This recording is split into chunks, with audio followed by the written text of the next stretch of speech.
Eileen, thank you. Meantime, in Chautauqua County, more than 20 programs, including 10 undergraduate degrees, are set to be cut from SUNY Fredonia. The school says the move will help address its more than $8 million deficit. Right now, the school says there are more than 100 students enrolled in those programs, with 60 more entering then in the fall. Some of the impacted programs include audio and radio, economics, international studies, and physics. Our Southern Tier reporter Adam Beam telling us tonight how and if future students at the programs will be impacted. I'm your Southern Tier reporter, Adam Beam, and I'm here on the campus of SUNY Fredonia, which announced another round of cuts to the classroom. While the university says these cuts are necessary, current and former students are sharing their concerns. We don't have enough students to fill the class or even half of the class.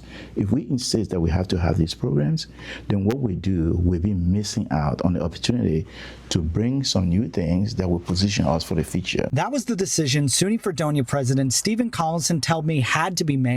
On Tuesday, the university announced that it would be cutting 14 programs and 7 associated minors, all part of an ongoing effort to combat an $8.1 million structural deficit. The university says based on current enrollment, these programs combined only account for about 5% of the overall student population. But students like Tatum Erickson are part of that 5%. One of my good friends sent me a text in the morning and she said, "They cut your major?"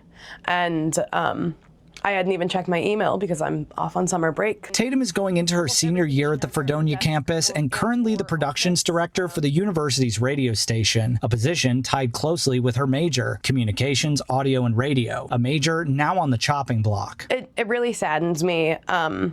As somebody who grew up in Jamestown, Fredonia was always a choice for me. If they didn't have the major that I went into and showed up here with, I wouldn't have come here. She tells me many of the station DJs are outside the radio major, but she worries about the ripple effects cuts like these could make. I don't think that the student body is going to forget about the radio station, and I hope to God that the administration does not forget about the radio station. A sentiment shared by alumni like Hunter Halterman, who graduated from the major in 2024. While he admits the cuts don't come as a surprise, he too is concerned about what they could signal in the long term. Which again sucks to say because I spent 4 years of my life at this place and I've put so much money into it and so much time and energy. But I'm worried for the school's future if they continue down this path of cutting all these programs. Now, the university did note that any incoming students or those currently enrolled in the affected programs will be able to complete their studies moving forward. On campus, Adam Beam, 7 News, Fredonia. Adam, thank you. And if you have a story in the Southern Tier you'd like him to look into, send him an email here at the station at adam.beam@wkbw.com.